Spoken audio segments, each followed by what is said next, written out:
Are you ready? It is time for KMB Talk.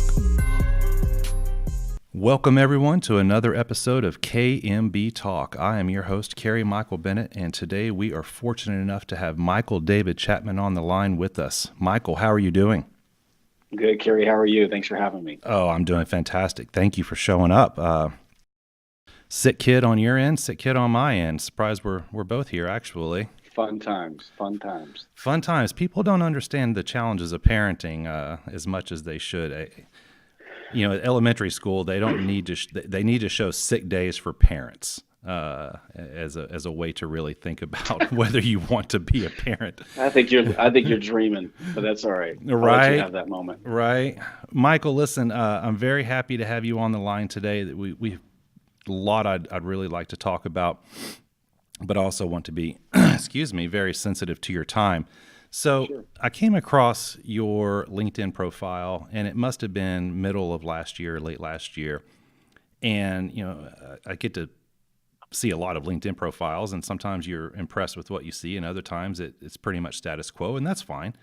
But what really caught me off guard on yours, and I can't recall what it was, I want to say there was a hashtag #HelpOne that drew me into who is this guy? What is #HelpOne?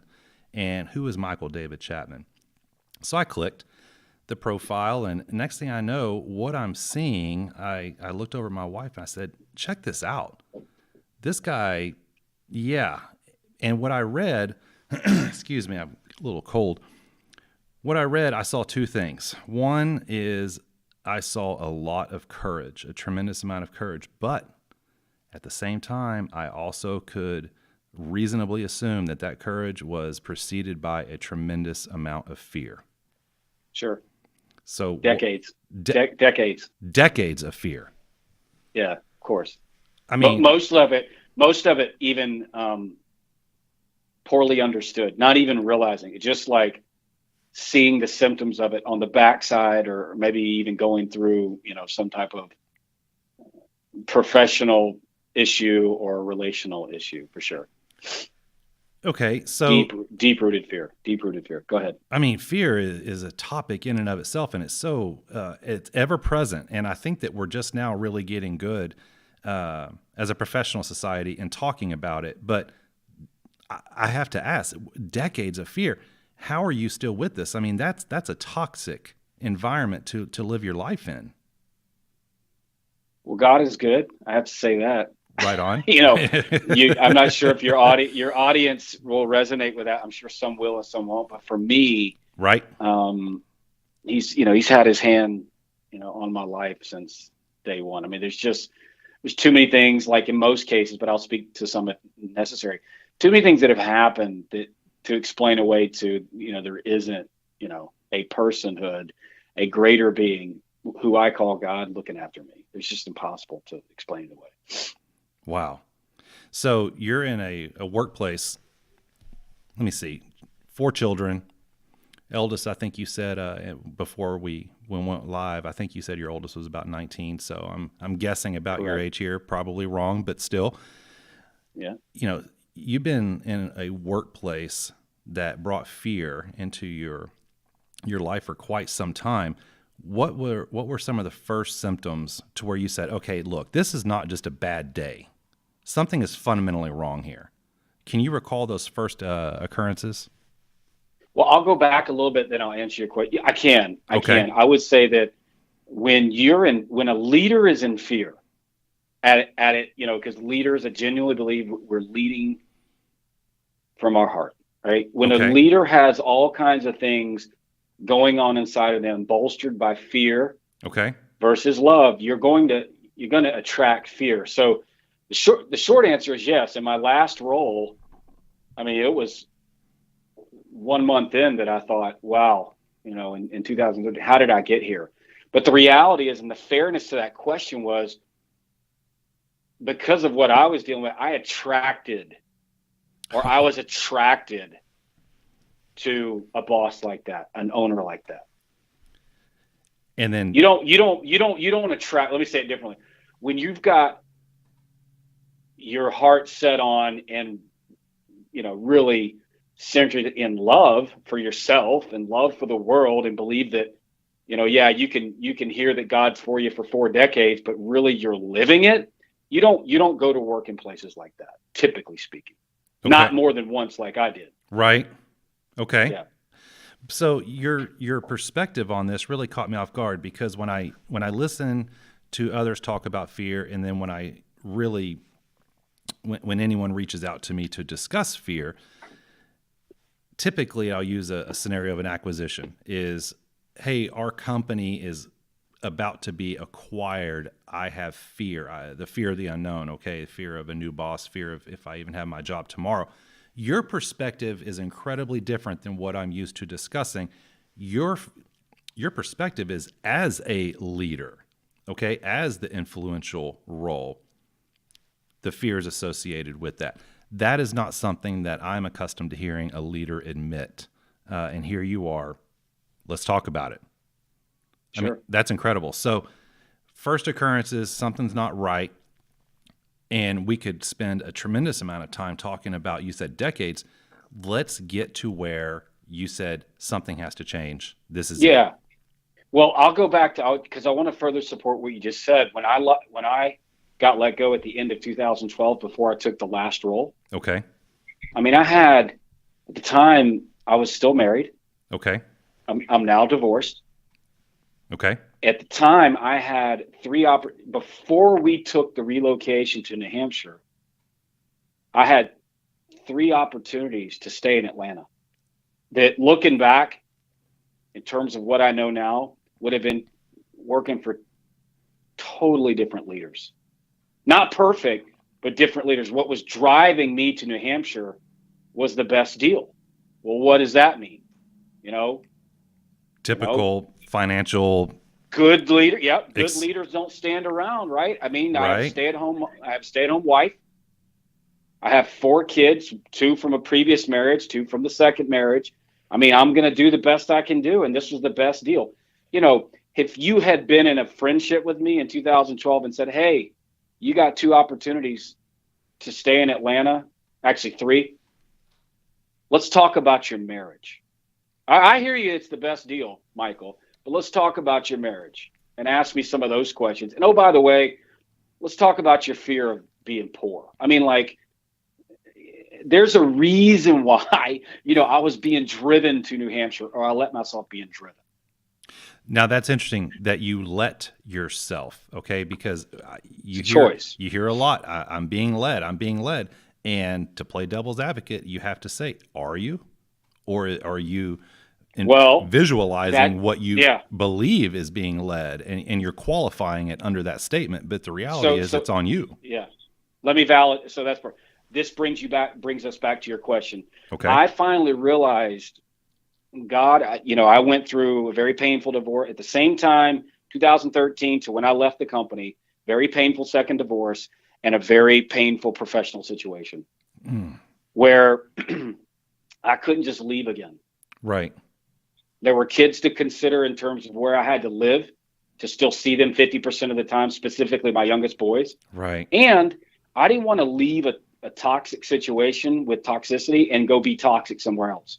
So, right. So, hey, let's do another next after I do it next. Right. I didn't want to do that. I was somehow or another, I was cognizant of that. Well, during that time, what God did is he showed me what it meant to, you just talked about it, but I'll put it different. What it showed me to lead my heart versus follow my heart. I had followed my heart, which was growing up fatherless was in pain, for 3.5 decades. And there's a lot packed in that, but I had followed and followed and followed, what was intuitive, what was instinctive. This is what breadwinners do, right? Kind of mentality.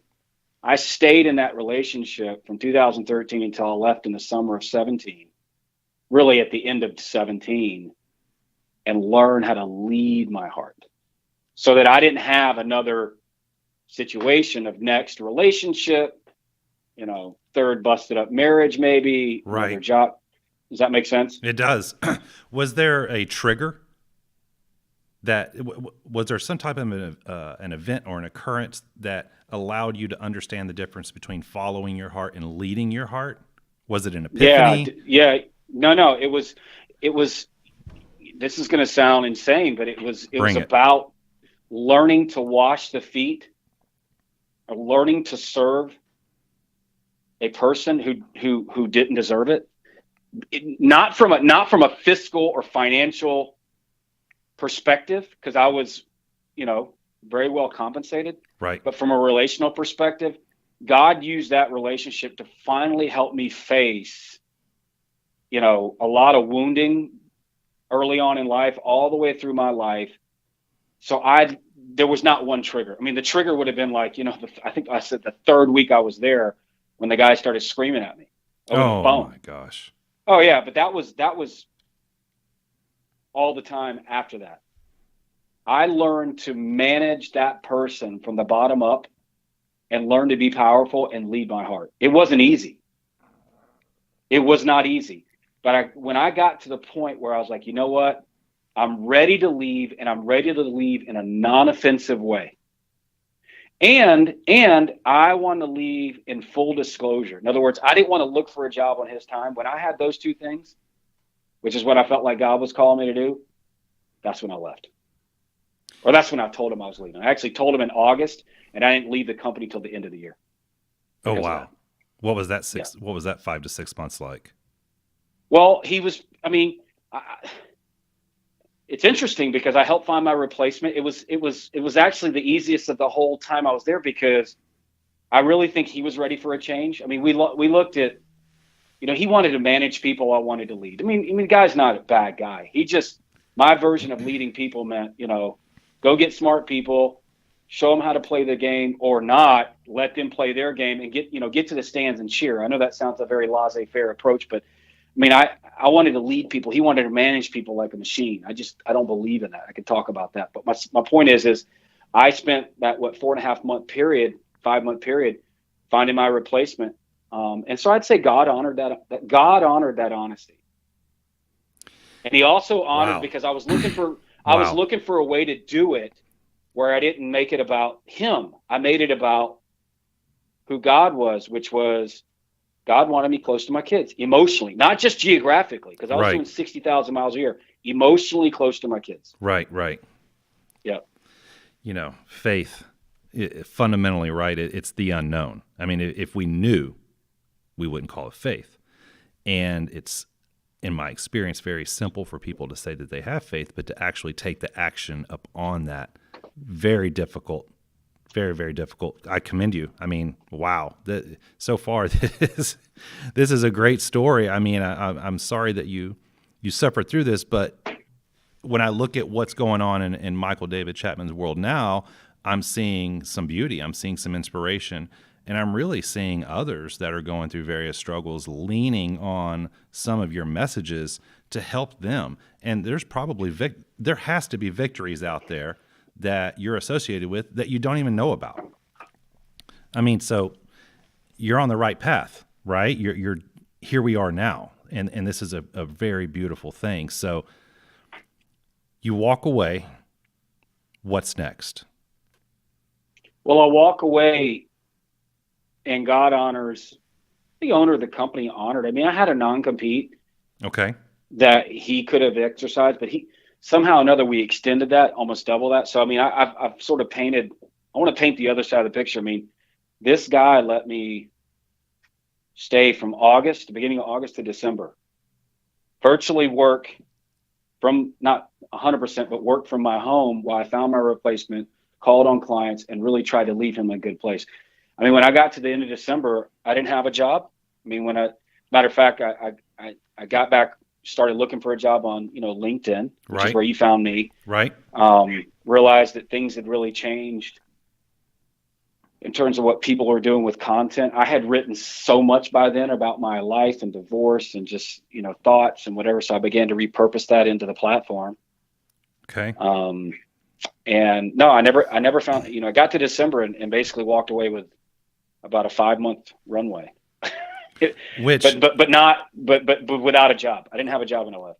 Soft cushion to land on, but it does not last long.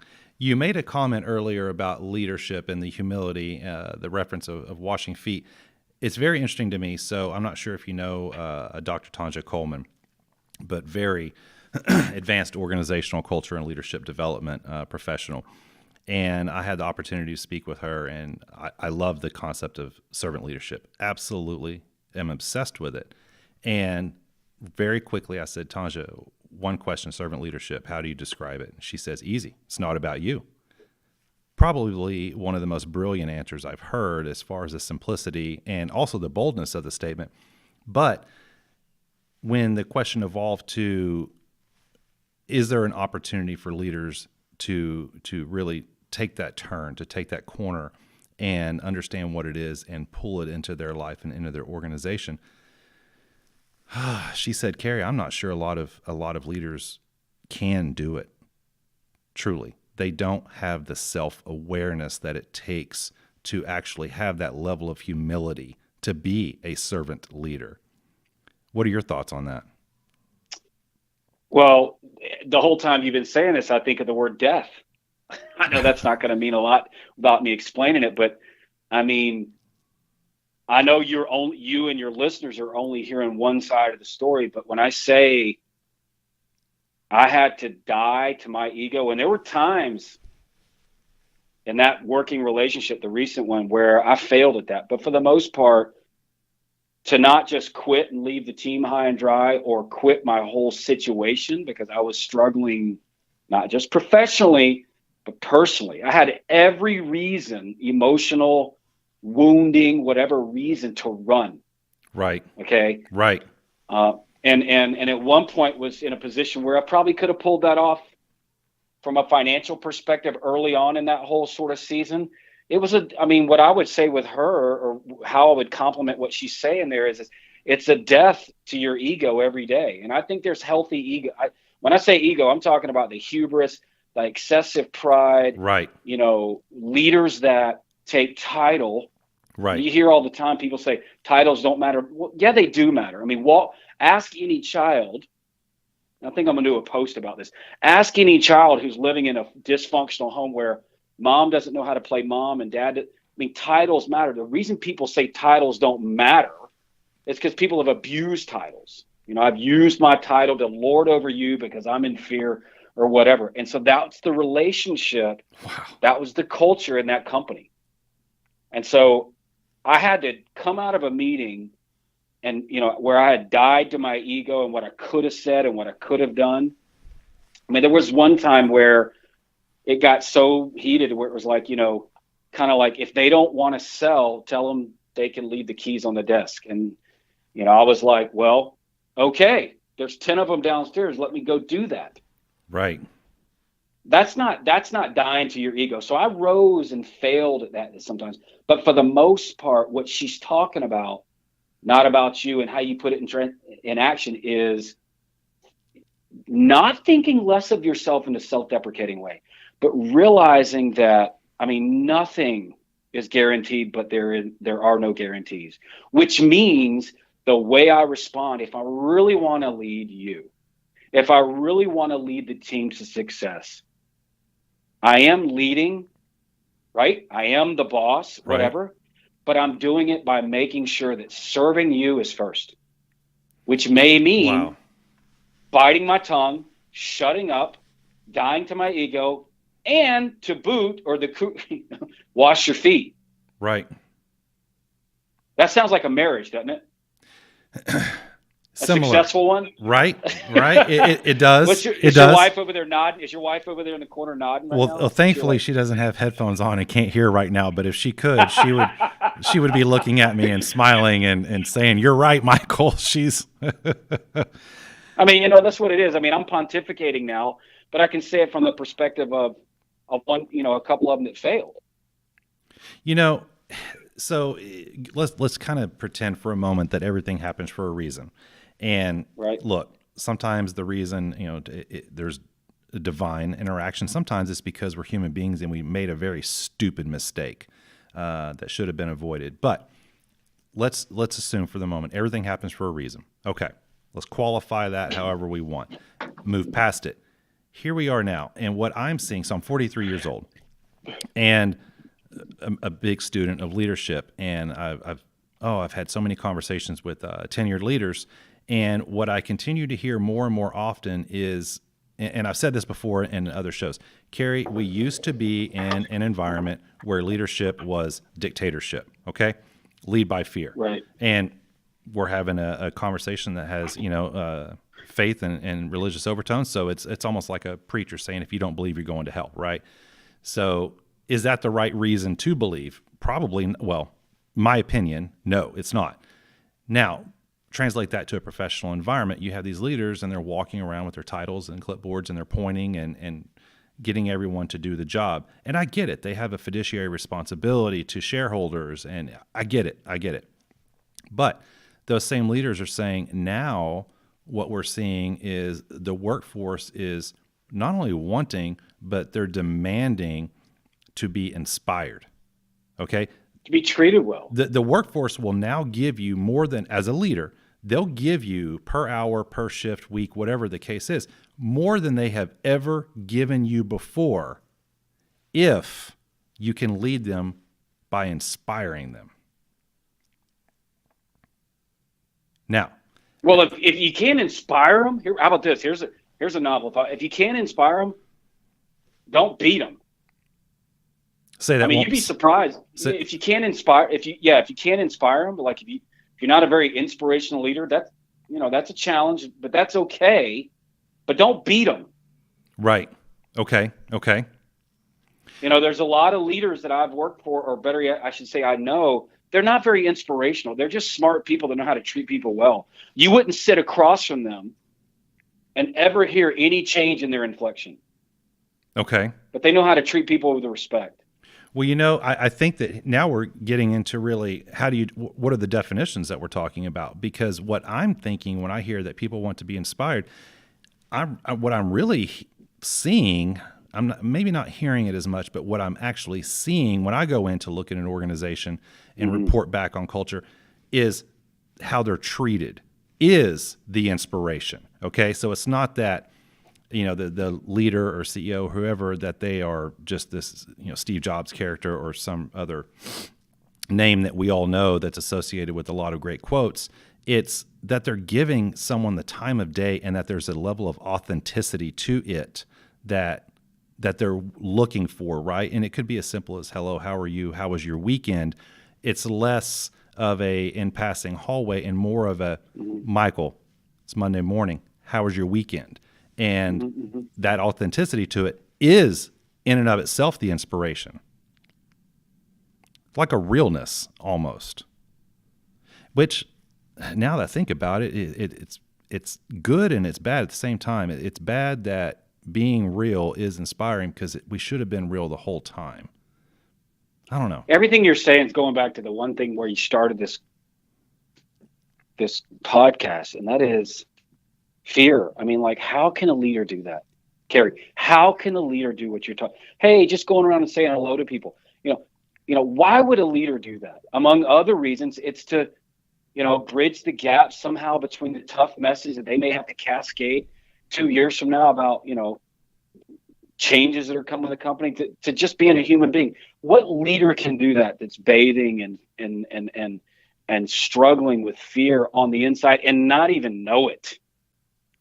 I mean, so much of what you hear about bad leadership, in my opinion, when you do the autopsy, they don't come out later and talk about, well, I grew up in a tough home and I learned to be afraid of men early in life. So then when I grew up to become a man and, became a CEO of a Fortune fill in the blank company, I led with fear. You don't hear that.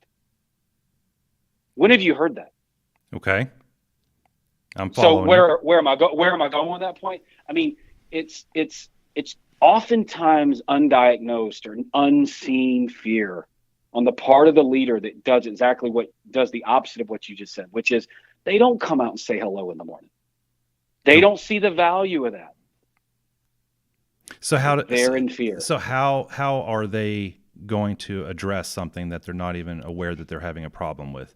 My first thought is these organizations need to have, this 360 feedback type process that really something that's third party, completely anonymous. A lot of these organizations don't have one. As a matter of fact, I recently assisted one, and I brought up the idea, and the senior managers, oh, they didn't curse me out. I could see it in their eyes, though. They were completely afraid to see what their staff of 100 plus had to say about them. Completely terrified. They said, no, we'll get our own HR group to do it. No, guys, you can't have your own internal team interview your organization. They were human beings. You can tell them it's going to be anonymous all day long, but it's going to be filtered. Something bad will be said. Who said it? Hey, Carrie said it, or whoever the case may be. You're right. A lot of the leaders that are having these problems aren't even aware that they are guilty. How do we help them? Well, I think consultants get a bad rap. In some cases, they deserve it because they're, or high paid coaches and mentors, they come in, they get big fees. Right. And, I'll give you a better example. I listened to a consultant pontificate about how, he fired a client.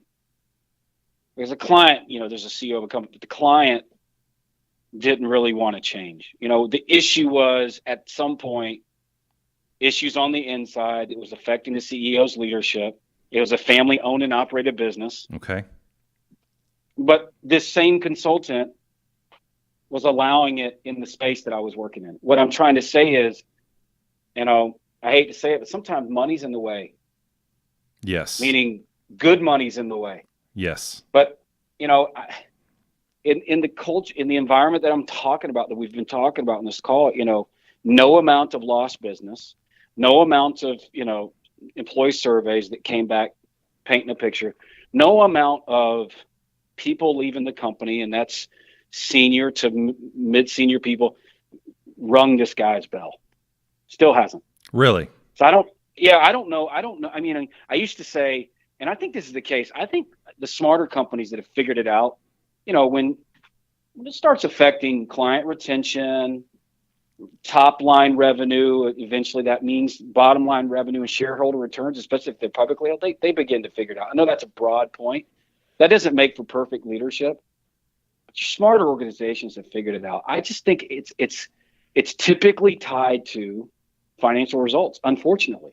Right. When you can help somebody draw a line between, let's just say high professional sales rep turnover and the way this CEO talks to their, senior staff, when you can draw that line for the CEO, you might be able to, and you can quantify it because these people live on facts and data. And it's a tough one. I think every case is different, to be honest with you. It is, but it's not sustainable. It really isn't. I had a conversation once with Mitch Lowe, one of the Netflix co-founders, and oh wow, yeah, some of the comments that he made, it was really, first off, I don't know if you know this or not, but did you know, change the subject, that the original name for Netflix was going to be Movies by Mail? That would have been a problem. You think? He's oh, in the short time I got to visit with him, he had me rolling with laughter, but he was you could tell that when the conversation got serious, that he was very afraid of complacency, very afraid, and was talking about the new organizations that are coming up, and it could be Airbnb, and look at their assets. They don't even own a single room, or Uber, and we don't even own a car. And he was talking about when Netflix had Blockbuster come in to possibly buy, and I don't remember the number. It was small, like $50 million. And they laughed and said, why do we need you guys? And it goes back to somebody saw the opportunity through the complacency that Blockbuster had with the late fees or whatever it may be. I think that we're actually going around a curve now. And maybe it's because of social media, right? Maybe it's because of visibility is finally getting out there. That now, as an employee of an organization that works for a toxic leader, I can now take to, quote unquote, the streets and raise the flag. And maybe that forces the organization to make the change. Maybe they don't care. I don't know. But we do know that I have experienced things that are similar to what you have experienced. And here you are now offering services to some others. I want to talk about those services real quick. Business minister. I love it. I absolutely love it. How did this come about?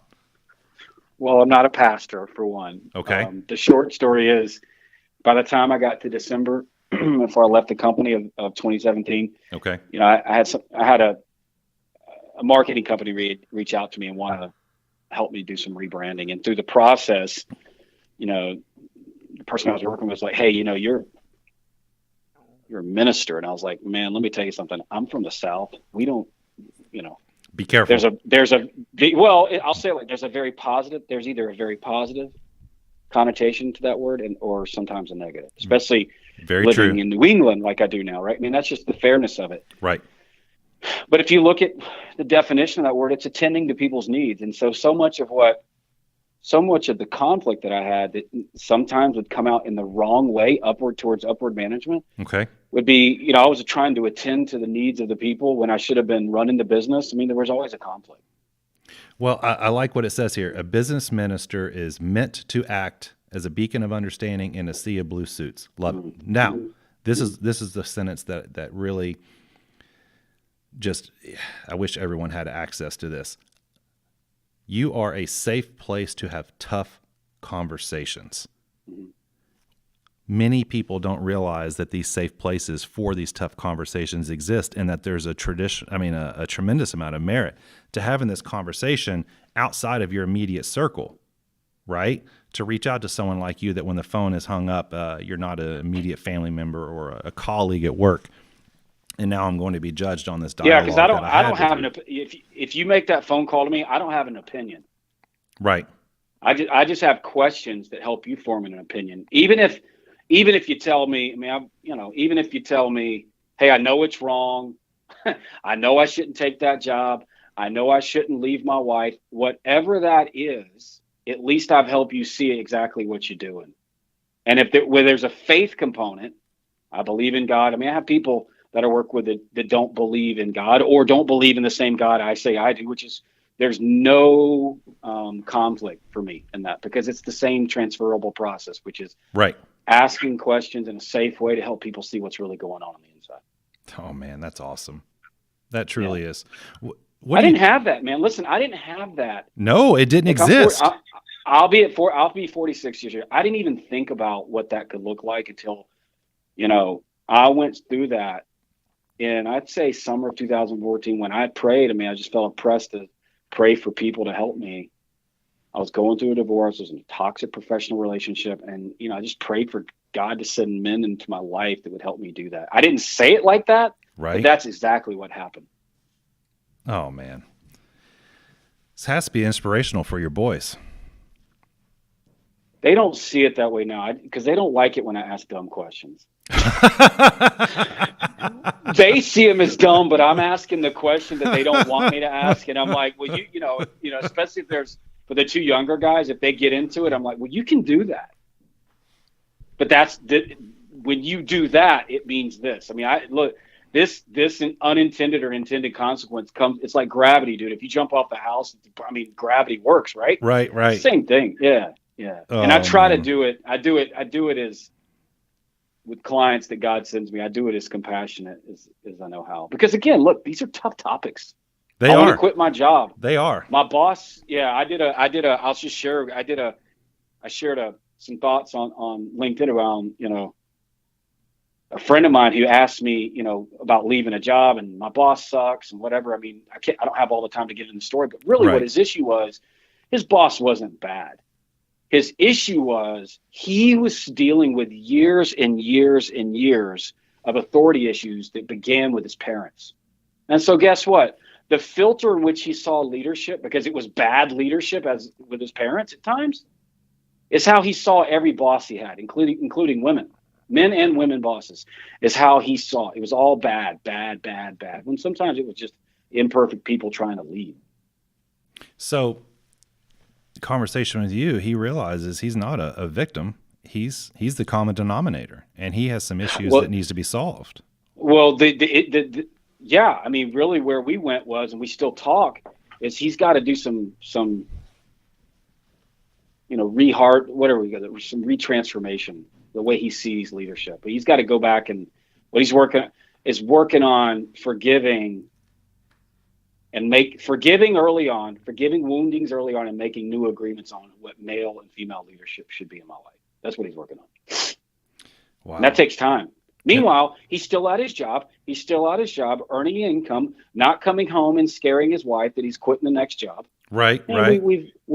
We've put a sort of we put a stay of execution on the next fearful season of their marriage, right? Right. Hey, but it's real.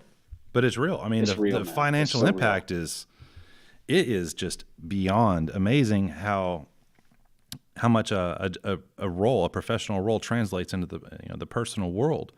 I mean, a bad day at work on either party, it affects the evening, a loss of job. Oh man. So Michael, look, I'm so excited that there are people that are just like you. It breaks my heart to know what you've had to go through to get here. And I'm sorry about that. And I wish I could do something, but I can't. But I will say this. I am very thankful and very grateful that there are people like you that are here right now today because, hey, I wasn't looking for you. You came across my life, and I have to reasonably assume that's out there for a lot of others. Whether they take action on it, maybe not. Maybe they just see one thing that, one comment, one thought, and it helps that small incremental trigger starts changing for them. Maybe they reach out and have a very profound awakening. But I do want to say that it really makes me happy that you're out there and that you're doing this. Any closing thoughts? Well, that's a good way. I've never closed one of these. Spirituality. I mean, when people read me, I'll tell you this, part of the copy that you read in my profile summary, mm-hmm. I believe was written in December of 2017. Which was when you were that was your last month at that role. I was getting ready to leave the company. Right, yeah. Okay. So okay. I had been repositioned as starting, a coaching business under that name. Man, I sat on that copy for 3.5 months, terrified, because I was thinking, oh my gosh, we got another God guy. I mean, who's going to hire this guy? I was still looking for a job. Was I going to be a coach? What was I going to do? And so, I would tell you that, God and spirituality, I mean, those are matters of the heart. And from the world that I live in, I believe that we all come to God in our own time, in our own way. And so when people read that, it's either it completely resonates or it's scary. And I'm okay with both. Well, it is okay if it's scary because it's still out there, right? At some point. Yeah, I burnt the ships. Man. Right. That's what I'm talking about, man. You burn the ships. There's no going back. This is home, and it's actually a month. It's actually a year this month that I made a change. But I would say that, I would say like this. I'm primarily on LinkedIn. Okay. If you're, my passion, Kerry, is to work, not exclusively, but I want to work with men between that age group of 25 to 35. It doesn't have to be that, but that seems to be a sweet spot where you start to make a lot of those relationship decisions, financial decisions that really, when you get to 40, 45, without a navigator or, some good Q&A or some beacon in the storm, you get to that age group or that season of your life and you have a lot of regrets. Oh, I work with people outside of that scope, right. But to me, when I turned 25, 26, man, that's when my career began to take off. I got married for the first time. And listen, I knew who God was. I grew up, in the South. I grew up under some very good teaching. I didn't have a lot of excuses from a knowledge perspective. The excuses that I had was I knew how to make excuses. Deep down. I'm serious. I was like, wow. The best. I mean, I probably invented some of them. I didn't even realize I was doing it. I mean, I'm not trying to say the devil made me do it. Right. What I'm saying is there's sometimes we make excuses, and sometimes we've been doing it so long that is the excuse. And we just autoplay our excuses without even thinking. And fear was at the core of that early on in my life. Yeah. So I help men unpack that nonsense. Well, and Thank you for being out there. I tell you. Thank you. So as I go out through the landscape, I definitely interact with some folks that would they would benefit from a good conversation with you. I will let them know how to reach you. And Michael, wish you the absolute best of luck. I appreciate your coming on the show. And it's been a pleasure. Thanks for letting me share. I appreciate it. Hey, I'd like to have you on again in the future. Let's pick a topic and just chew it apart. Great conversation. Hopefully the viewers and listeners enjoyed as much as I did. Michael, until next time, take care, good sir. Thanks, Kerry. I appreciate it. Thank you for listening to KMB Talk. You don't have to click home, but you can't stay here.